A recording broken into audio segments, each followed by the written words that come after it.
Hello, welcome to your FPL Zed Legends Gameweek 6 Manager of the Week press conference. My name is Robert and I am your Manager of the Week. We scored a healthy 84 points this game week, and I think the game week average was around 46 points or 50 points, somewhere there. So it was a really good week to get that high above the average. It saw me catapult from an overall rank of around 500,000 in the world to around 126. It's not that big, but it's definitely a step in the right direction. In Zambia, I think I'm around 300 million, 300 or 400 now, from around 1,200. So also another step in the right direction. And we'll be looking to take bigger steps in the future. What moves did I make this week? I did not make any transfers. I rode my transfer from last week. But the thing I did do was play my triple captain on Erling Braut Haaland. Okay, so that's where you basically see most of my points coming from. I think I have about 3 other players who scored decent points this game week. So let's go through that. Our goalkeepers, we have 2 promoted goalkeepers in Martin Dubravka and Robin Roves from Sunderland. Now, why would I have a Sunderland goalkeeper in my team?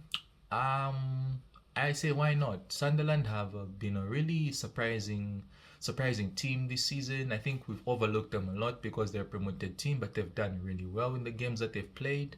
They have decent points. I think they're 5th in the league now, so that's been a very good start to the season for them.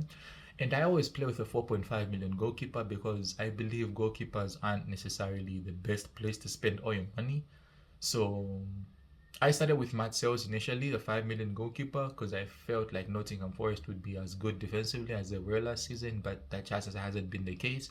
And so I switched on wildcard, I think, to the backup goalkeeper for Aston Villa at the time when their goalkeeper, Emi Martinez, was not playing. But then a couple of games, I think 2 games ago, 1 game ago, I switched to Robin Rose from Sunderland because, yeah, I've been impressed. I've been impressed. Moving into my defense, we have Jurriën Timber from Arsenal, Pedro Porro from Tottenham Hotspur, and the defensive contribution king Marcus Senesi. I really like Marcus Senesi. I think Bournemouth are one of those teams that's going to surprise a lot of people. A lot of us thought maybe by losing 3 of their 4 defenders, they were going to look very shaky, look like a team that doesn't know what they're doing. But they did well in keeping their main man, Anton Semenyo and Marcus Senesi at the back. That's 6 out of 6 games now with defensive contributions for Senesi. And if he gets a goal or gets an assist, keeps a clean sheet, that's basically a double digit from him almost every week. I really like the Bournemouth double up I have. Moving into midfield as well, we have Anton Semenyo, who also scored me 7 points. I think he got an assist. The rest of my midfield wasn't as good.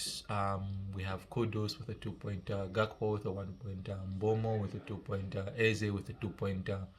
Disappointing overall. I really feel like the games that they had could have seen at least 1 assist or at least a clean sheet from either of the teams, but it seems that wasn't meant to be. I will be keeping at least 4 of them, so we'll have to see. Moving to attack line, we have 48 points from Erling Haaland, triple captain. He scored 16 points from 2 goals and an assist. The 2 goals were in added time, so you would think maybe you could say managers were lucky with our triple captains played on him, but it was the best striker in the league playing against the worst defense in the league. So luck or not, you make the decisions and the outcomes are what they are.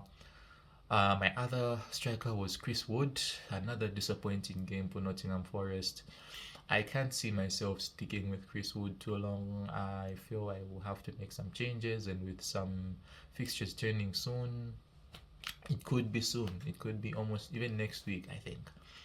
On my bench, like I said, we have Martin Dubravka from Burnley. He's gonna just stay on my bench. We have Jean-Philippe Mateta from Crystal Palace, and we have Munoz as well from Crystal Palace. And the last one is a 4.0 defender from Leeds, Gudmundsson. He got 1 point. The rest of them got 2 points. So it's a strong bench, but it's a bench I feel it's a team that I'm really proud. I know I don't own the players like Salah, players like Palmer, Isak, these really high-priced mid-range midfielders and strikers, but I'm comfortable with my team. I will be making a few changes. What changes are those? So moving into the next game week, I really like the look of tripling up on Arsenal and Crystal Palace.